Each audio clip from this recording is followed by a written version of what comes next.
लोकतंत्र तो होना चाहिए, लेकिन अभी जैसे मोदी जी हैं तो मोदी जी के हिसाब से सिर्फ मोदी जी के जैसा दूसरा नेता कोई नज़र नहीं आ रहा इस समय। तो अभी इलेक्शन नहीं होने चाहिए, मोदी जी ही रहने चाहिए। जब तक मोदी जी हैं जब तक मोदी जी रहने चाहिए, जब वो रिटायर हो जाए उसके बाद चाहे इलेक्शन करा दो। कौन प्रधानमंत्री चुना जाना चाहिए? मोदी, नरेंद्र मोदी, केवल मोदी। बाकी हिंदू राष्ट्र की हम लोग मांग करते हैं, शुरू से ही मांग करते आए हैं कि हमारे भारत देश को हिंदू राष्ट्र बनाया जाए। नमस्कार, मैं हूं उस्मान चौधरी और आप देख रहे हैं यूपी तक 2024 का चुनाव होने को है और इस समय सभी पार्टियां अपनी अपनी तैयारियों में जुट गई हैं। मेरठ का जो मौसम है वो ठंडा है, लेकिन राजनीति फ़िलहाल गर्म है।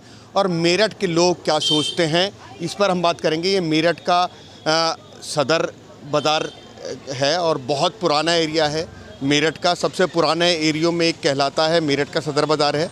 और सदर बाज़ार में आज हम आए हैं, यहाँ पूछेंगे कि किस तरीके से 2024 को लेकर के क्या मुद्दे रहने वाले हैं, क्या मेरठ की जो जनता है उसकी सोच है। सर, क्या नाम है आपका? मुकेश गोयल है जी। मुकेश जी, 2024 का चुनाव होने वाला है, क्या मुद्दे रहने वाले हैं? सबसे बड़ा मुद्दा क्या होगा? देखो जी, पहला मुद्दा तो है सफाई का और दूसरा है महंगाई का। बस क्या कहना है बताइए। भाई, एक तो सफाई होनी चाहिए, सफाई नहीं होती है। दूसरा है महंगाई, थोड़ी कम होनी चाहिए। अच्छा, प्रधानमंत्री की बात करें तो कौन प्रधानमंत्री चुना जाना चाहिए आपके लिए? नरेंद्र मोदी, केवल मोदी, केवल मोदी। क्या मुद्दे रहने वाले हैं आपके अभी? आपको दो ही मुद्दे बताए जी, मेन तो आपके दो ही मुद्दे हैं। अच्छा, राम मंदिर की बात हो रही है, क्या कहना है इस पे? ये मुद्दा रहेगा? बहुत बढ़िया। राम मंदिर तो हो गया, अब तो काशी का होना चाहिए, ज्ञानवापी मस्जिद का होना चाहिए। आपका क्या नाम है? नीरज अग्रवाल। नीरज जी, क्या कहना है, क्या मुद्दे रहने वाला है? सबसे बड़ा मुद्दा क्या रहेगा? देखो जी, मोदी जी के राज में, मोदी प्लस योगी के राज में देश में कानून व्यवस्था बहुत अच्छी है। मेरठ के अंदर हमारी बहन बेटे बहुत सुरक्षित हैं। इसके अलावा छोटी मोटी तो कमी है हर चीज़ के अंदर। महंगाई तो हमेशा रहेगी जी, जब आप तरक्की करेंगे तो महंगाई थोड़ी सी आएगी, लेकिन हमारे यूपी के अंदर कानून व्यवस्था सबसे पहली अपर है। कानून व्यवस्था बहुत अच्छी है और योगी मोदी जी बहुत अच्छा कार्य कर रहे हैं। छोटी मोटी त्रुटियाँ तो हर जगह रह जाती हैं। हम मोदी जी से पूर्णतः सहमत हैं, पूर्णतः उनके साथ हैं। मोदी और योगी हमारे एक दिल इधर है, एक दिल इधर है। आपका क्या नाम है? मुदित बंसल नाम है मेरा। मोदी जी, क्या मुद्दे रहने वाले हैं? सबसे बड़ा मुद्दा क्या रहने वाला है? सबसे बड़ा मुद्दा अभी ये हो सकता है काशी का, मथुरा का लेकर आएँ, ठीक है ना। बाकी हिंदू राष्ट्र की हम लोग मांग करते हैं, शुरू से ही मांग करते आए हैं कि हमारे भारत देश को हिंदू राष्ट्र बनाया जाए। उसके अलावा बाकी अभी इन्होंने जो बजट स्तर की बात चल रही है अभी, उस पर भी ये लोग देश के लिए बहुत कुछ सोच के आगे बढ़ रहे हैं। बहुत ज़्यादा अपने खर्चों में कटौती करके और देश को पैसा पहुंचाने का काम इस समय मोदी जी कर रहे हैं। अर्थव्यवस्था पे मोदी जी भारत को बहुत ऊंचे स्तर पर लेकर आए हैं अभी। आपका क्या नाम है? संदीप कुमार। संदीप जी, क्या मुद्दे रहने वाले हैं और इस बार चुनाव में सबसे बड़ा मुद्दा क्या होगा? आप युवा हैं। मेरे हिसाब से जो होना चाहिए वो ये होना चाहिए कि जो एजुकेशन सिस्टम है डेवलप कंट्री के हिसाब से इंडिया में थोड़ा कमज़ोर है वो।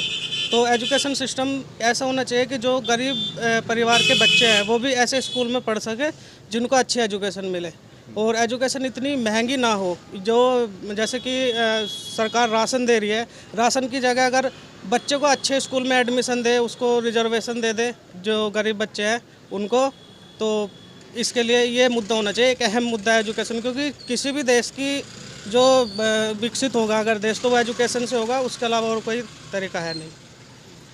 तो एजुकेशन मुद्दा होना चाहिए आप? बिल्कुल, एजुकेशन जो है उसमें कटौती होनी चाहिए। जो प्राइवेट स्कूलों की लूट है वो ख़त्म होनी चाहिए।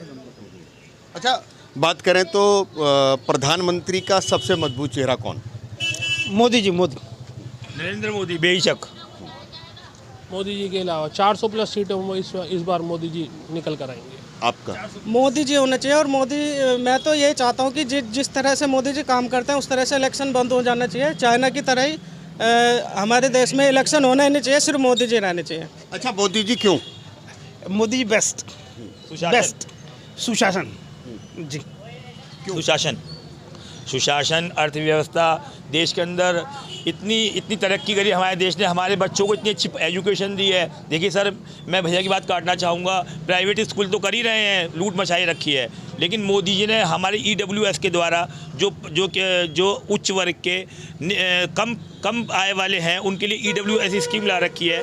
उसमें 10% आरक्षण मिलता है। जो पढ़े लिखे जो बच्चा पढ़ा लिखा हो और उच्च मतलब अपर कास्ट का, यदि उसके कम पैसे हैं, उसकी मतलब कम इनकम है, तो उसको 10% EWS द्वारा फ़ायदा मिलता है। तो योगी और मोदी ने तो अपने काम कर ही रखे हैं। इसके अलावा काफ़ी बच्चों को, जो बच्चे मतलब EWS के अलावा जो बच्चे पढ़े लिखे हैं, जो अच्छी पढ़ाई कर रहे हैं, लेकिन उनको उनके पापा की आमदनी कम है, तो इंजीनियरिंग कॉलेज वगैरह में काफ़ी अच्छी से वो पैसे वापस आ जाते हैं, इंजीनियरिंग कॉलेज की फ़ीस। तो ये तो बहुत अच्छा कार्य कर रहे हैं मोदी जी। आपने कहा चुनाव नहीं होने चाहिए, क्यों? चुनाव नहीं होना चाहिए। चुनाव से देश एक तो ये होता है कि पैसा बहुत खर्च होता है, और सर एक बात तो सुनो, जब सरकार एक आ जाएगी तो फिर तो मतलब चुनाव नहीं, लोकतंत्र कैसे? लोकतंत्र तो होना चाहिए, लेकिन अभी जैसे मोदी जी हैं, तो मोदी जी के हिसाब से सिर्फ मोदी जी के जैसा दूसरा नेता कोई नज़र नहीं आ रहा इस समय। तो अभी इलेक्शन नहीं होने चाहिए, मोदी जी ही रहने चाहिए। जब तक मोदी जी हैं, जब तक मोदी जी रहने चाहिए। जब वो रिटायर हो जाए उसके बाद चाहे इलेक्शन करा दो। अच्छा, मतलब जब तक मोदी जी रहें, जब तक तो इलेक्शन ना हो, फिर उसके बाद में हो जाना। उसके बाद इलेक्शन हो जाए, उसके बाद जो भी नया चेहरा आएगा, अच्छा काम करेगा, वो बन जाए। उससे वो इलेक्शन कैसे होगा? मतलब वो इलेक्शन जैसे अभी होते हैं ऐसे हो जाए। अच्छा, मोदी जी जब तक रहें प्रधानमंत्री, जब तक वो ही रहने चाहिए।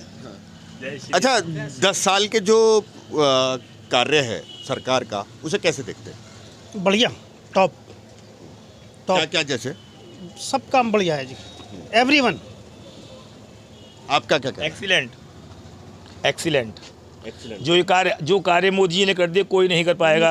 धारा 370 हो या क्या नाम है, या तुम्हारी राम मंदिर हो, ये कार्य सारे बिना किसी ये जो हमारे देश के अंदर चल रहा था छदम, धर्मनिरपेक्ष सेकुलरिज्म, इसको जो खात्मा करा ये मोदी ने ही किया है, और उसका सहयोग करा है योगी जी ने। अच्छा, कहीं ना कहीं 2000 जो राम मंदिर का मुद्दा है वो भी रहने वाला है इस बार चुनाव में? करेंगे तो है ही जी, करा तो है ही इन्होंने। देखो इन्होंने करा तो है ही, जो 70 साल में नहीं हुआ। तो आपको लगता है कि राम मंदिर मुद्दा रहेगा इस बार? राम मंदिर तो मुद्दा है, हमेशा रहेगा। ये तो हमेशा है, तो हिंदुओं की एक जान है। राम मंदिर हिंदुओं की जान है, आन है, शान है। इसके लिए बहुत लोगों ने कुर्बानियाँ दी हैं। ये हमारा सौभाग्य है कि हमें ये चीज़ देखने का अवसर मिला है। आपको लगता है मुदित भाई के राम मंदिर का इम्पैक्ट इस चुनाव में दिखेगा? हाँ, दिखना चाहिए, क्योंकि जिस स्तर पे ये काम हुआ है, जितना मतलब ऐसा नहीं है कि एक तरफा ये काम हुआ है। जजमेंट में आप देखो, आपको पता होगा तो मुस्लिम समुदाय को भी ज़मीन मिली है। तो मंदिर निर्माण का कार्य जो हुआ है वो पूरे विश्व के लिए हुआ है। आपने देखा होगा कि मैंने अभी बीच में न्यूज़ पर भी देखा था कि विदेशों में भी जो है राम मंदिर की गूंज हो रही है। तो मेरे हिसाब से थोड़ा बहुत तो इम्पैक्ट इसका और मिलेगा गवर्नमेंट को। 10 साल के जो काम है सरकार के, उससे संतुष्ट हैं आप? हाँ, संतुष्ट है। जो सफ़र हमारा 6 घंटे का हुआ करता था वो 2 घंटे का हो गया। बड़े बड़े नेशनल हाईवे बनाए हैं, बड़े बड़े जो है और विकास कार्य करे हैं। तो इससे पहले ये चीज़ें निकल कर नहीं आई थी।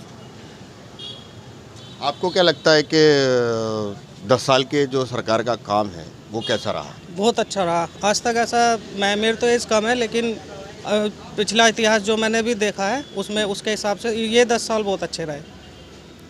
बहुत सरकार के क्या काम अच्छे लगे? सरकार का जैसे कि ये 500 साल से ज़्यादा का पुराना मुद्दा था, जिसकी वजह से हर बार जो है, इससे पहले बीजेपी जितनी बार भी है, जैसे अटल बिहारी वाजपेयी जी बने प्रधानमंत्री, हर बार का जो मुद्दा होता था वो सिर्फ राम मंदिर को लेकर 370 को लेकर होता था।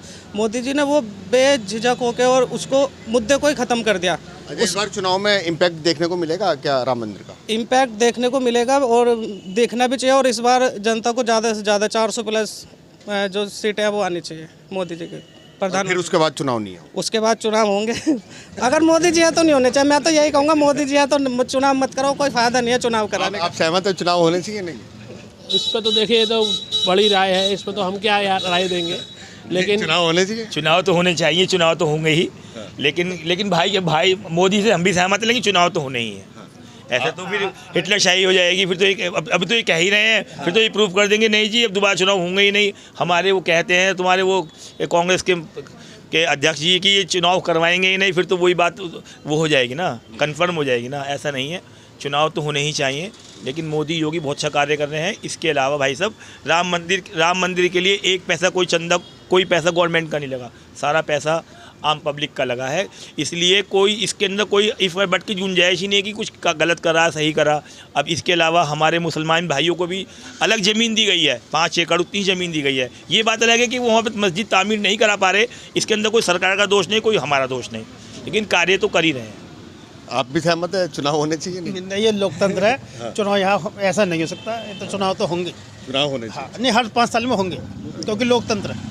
तो आपने देखा कि ये मेरठ का सदर बाज़ार है और बहुत पुराना बाज़ार है। यहाँ मेरठ के सबसे पुराना एरिया एक कहा जाता है और यहाँ जितने भी लोगों से हमने बात की तो कहीं ना कहीं उनकी जो सबसे पहली पसंद है वो जो प्रधानमंत्री मोदी हैं, और उनका कहना है कि जो चुनाव आ रहे हैं और सबकी तैयारी यही है। मुद्दा राम मंदिर का है और मुद्दा कहीं ना कहीं इस बार राम मंदिर चुनाव में दिखाई देगा। उस्मान चौधरी, मेरठ, यूपी तक।